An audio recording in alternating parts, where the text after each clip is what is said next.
प्रणाम दोस्तों, कैसे हैं आप सब। आप सबका एक बार फिर से हार्दिक स्वागत है आपके अपने YouTube चैनल महाकाल भक्ति ज्ञान में।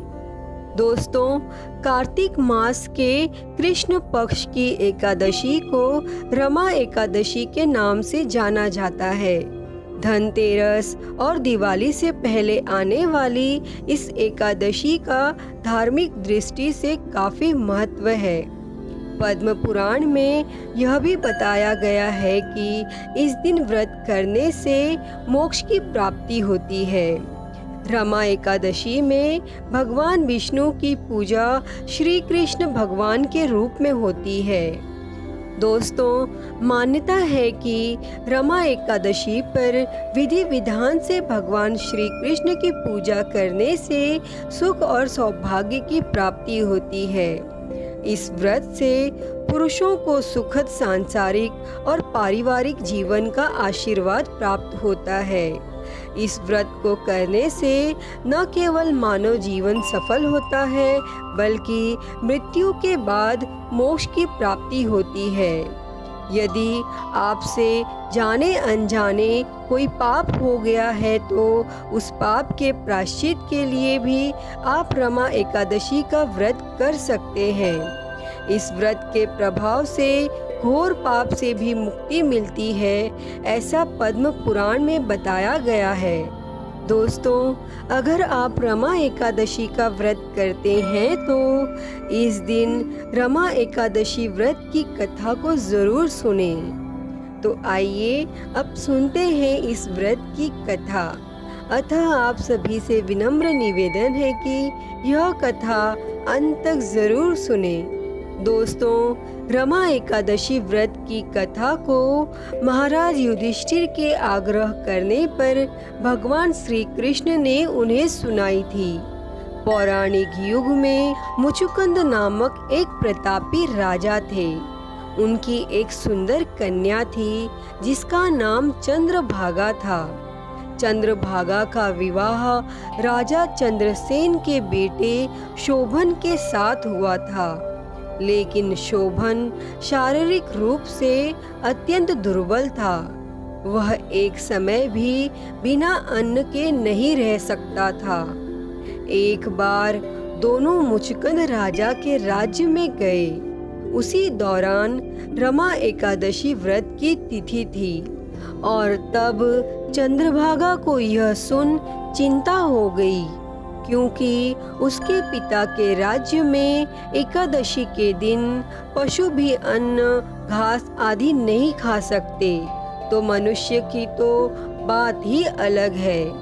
तब उसने अपने पति शोभन से कहा कि अगर आपको कुछ खाना है तो दूर किसी अन्य राज्य में जाकर भोजन ग्रहण करना होगा।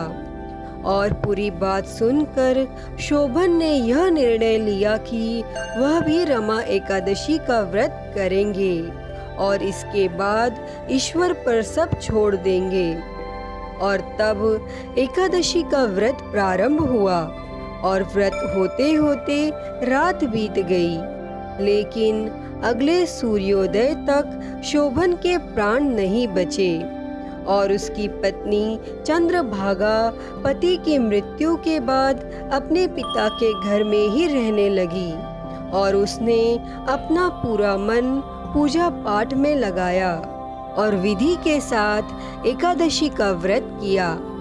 तो वहीं दूसरी तरफ शोभन को एकादशी व्रत करने का पुण्य मिलता है और वह मरने के बाद देवपुर का राजा बनता है और उसके राज्य में असीमित धन और ऐश्वर्य है। तब एक दिन सोम शर्मा नामक ब्राह्मण देवपुर के पास से गुजरता है और शोभन को देख वह पहचान लेता है और पूछता है कि शोभन, यह सब ऐश्वर्य कैसे प्राप्त हुआ। तब शोभन उसे बताता है कि यह सब रमा एकादशी का प्रताप है, लेकिन यह सब अस्थिर है। कृपा कर मुझे इसका स्थिर उपाय बताएं। तब शोभन की पूरी बात सुन सोम शर्मा उससे विदा लेकर शोभन की पत्नी चंद्रभागा से मिलने जाते हैं और शोभन के देवपुर का सत्य बताते हैं। और तब चंद्रभागा यह सुन बहुत खुश होती है और सोम शर्मा से कहती है कि आप मुझे मेरे पति से भेंट करवा दें, इससे आपको भी पुण्य मिलेगा।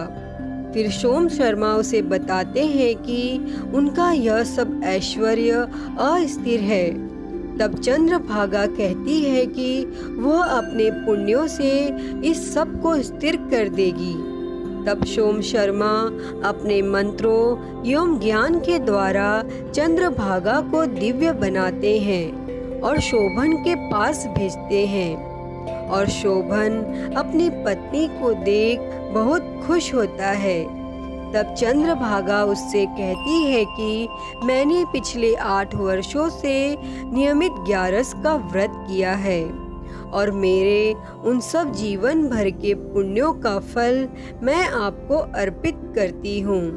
और तब चंद्रभागा के ऐसा करते ही देवनगरी का ऐश्वर्य स्थिर हो जाता है और फिर सभी आनंद से रहने लगते हैं। दोस्तों, इस प्रकार रमा एकादशी का महत्व पुराणों में बताया गया है और इसके पालन से जीवन पाप मुक्त होता है। हे भगवान, इस कथा को कहते, सुनते और हुंकारा भरते पर सदैव अपनी कृपा बनाए रखना। तो दोस्तों, यह थी रमा एकादशी व्रत की कथा। अगर आप सभी को मेरी यह वीडियो पसंद आई हो तो प्लीज़ लाइक करें, शेयर करें, कमेंट करें और मेरे चैनल को सब्सक्राइब कर नोटिफिकेशन बेल को ज़रूर ऑन कर लें।